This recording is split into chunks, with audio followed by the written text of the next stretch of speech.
Where's Thuhal, min friend, and welcome to yet another video. So welcome to the second episode of The Lord of the Rings, the books versus the movies, in which I shall be comparing scenes and passages from the Lord of the Rings books and films that were omitted, changed or added. And I'm of course talking about the Peter Jackson's trilogy, and I'm doing this to show you, and to mainly Amazon with their upcoming The Rings of Power, that you can make changes in the films as opposing to the books, but still remain true and honest to the author's original intentions to the source material and honor Tolkien's legacy the proper way. For the second episode, I've chosen to talk about Tom Bombadil, one of the most popular characters from the books, although he was only in one chapter and then mentioned a couple of times, a character of seemingly no importance at all, who was omitted from Peter Jackson's films because he would not move the narrative, he would not move the story anywhere. But is he really not important for the story? Well, we shall see. So Tom Bombadil was first mentioned, or really was born a long time before The Lord of the Rings was written and published.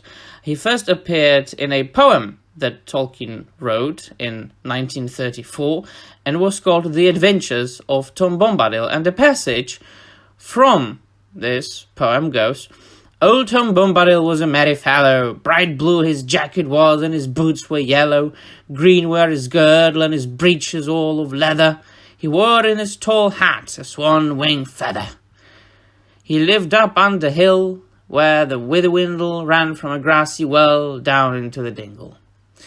So who is Tom Bombadil? Tom Bombadil is a mysterious character that appeared, as I said, in the poem first, and then in The Lord of the Rings, when Frodo, Sam, Merry and Pippin started their journey, and Merry and Pippin were captured by the Old Man Willow, a tree, near a stream, when they fell asleep.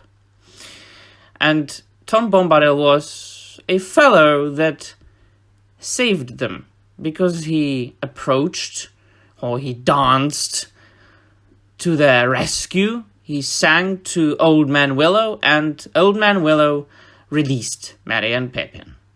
Now, Tom Bombadil is also very well known to have a woman who was a river woman's daughter, and she was called Goldberry. What is the most interesting about the character is the fact that he's so mysterious. He himself talks about himself as the oldest being in the world, in Arda. He says that he saw the first acorns being born, the first trees, that he was here before the elves, and so on and so forth. So that is why a lot of scholars, a lot of fans, a lot of academics, and a lot of laymen have this theory that he might be one of the Valar, one of the angelic forces that created and shaped Arda, and even, maybe, Eru Ilúvatar himself, the highest god of Tolkien's world, the god, basically, who created the world. Now, is he or is he not? We shall never know, because Tolkien himself, as he wrote in many a letter, intended Tom Bombadil to be a mysterious character. He said that even in such a world as fantasy world, or secondary world as he called it, there should be some mysteries. And I think that a lot of people will agree with me, that a lot of people will agree that mysteries always make stories better. Now, if you will make something of the passage that I will read out to you and make up your own theory about who Tom Bombadil is, we shall see, and you can let me know in the comments down below. So the passage goes from The Fellowship of the Ring. "There was another burst of song, and then suddenly, hopping and dancing along the path, there appeared above the reeds an old battered hat with a tall crown and a long blue feather stuck in the band. With another hop and a bound there came into view a man, or so it seemed, At any rate, he was too large and heavy for a hobbit, if not quite tall enough for one of the big people, though he made noise enough for one, stumping along with great yellow boots on his thick legs, and charging through grass and rushes like a cow going down to drink. He had a blue coat and a long brown beard. His eyes were blue and bright, and his face was red as a ripe apple, but creased into 100 wrinkles of laughter. In his hand he carried on a large leaf, as on a tray, a small pile of white water lilies. So that's the passage. And the water lilies he, of course, brought to his wife. And that is another thing that is so magical, that is so beautiful about Tom Bombadil. He might have been, or he might be, a mysterious character, but he is a true representation of a homely, old-school, traditional life. He goes to sing to his trees, he goes into the forest to dance and sing, and to gather water lilies, flowers, for his goldberry, for his wife, the daughter of the river. And she was described as looking elven-like. So both of them had this mystery about them, this supernatural, mysterious aura around the pair, both Tom Bombadil and Goldberry. But still, she was waiting for him.